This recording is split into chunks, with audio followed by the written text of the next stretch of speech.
Hi guys, today I'm going to be talking about poetry dedications. I mean when an author directly specifies who the poem is for, and this is usually separate from the content of the poem itself. It usually is found before the poem starts or after it ends. People mainly assume that when an author dedicates a poem, it is so the author can get their complex feelings to someone, and that is only useful for the narrator and the dedicatee.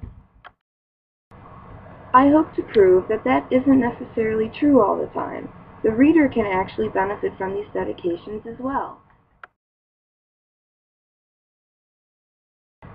Dedications can help readers connect with the writer on a more personal level.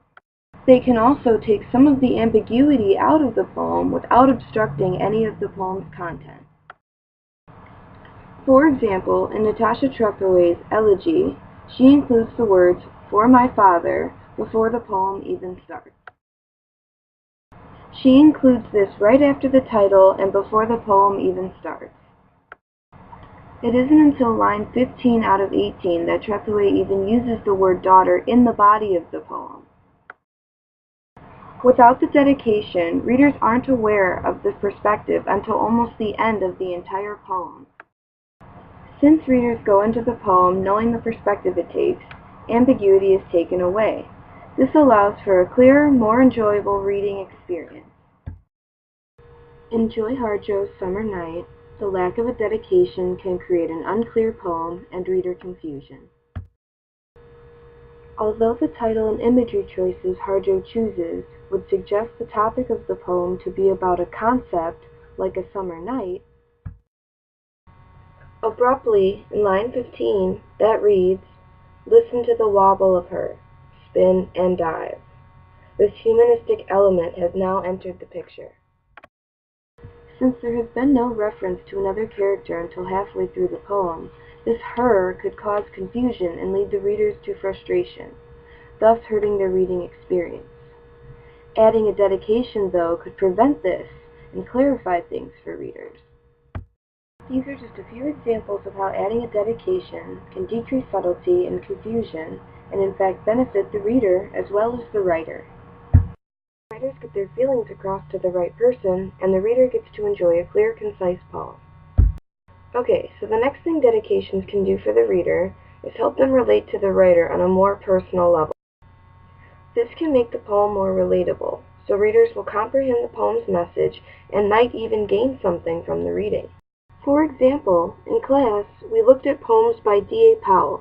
His poems were dedicated to Hans Eason. Remember when we played spies in class? We Googled them both and found out Eason was pretending to be gay and was using Powell as a claim to fame. 'Cause Powell included this dedication, readers were provided with a way to look into this writer's personal life and personally understand the reason he wrote these poems. After learning about the hurt Powell felt from Eason, it made his poems much more relatable. If a reader has been hurt in the same way, these poems might even help them with their own feelings as well. In his poem, Cordion and Alexis, he writes, "In that man I had loved, stood back from the edge of things. He did not hold me." Knowing about Powell's past makes the pain seem real to readers. So, I guess what I'm trying to say is, dedicating poems impact everyone involved, not just the poet and the dedicatee, but the readers as well.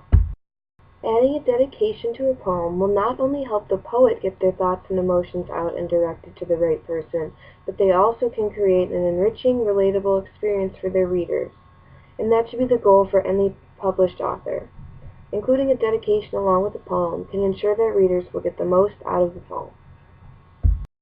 Alright, that's it. Thanks for watching. I hope you guys learned something.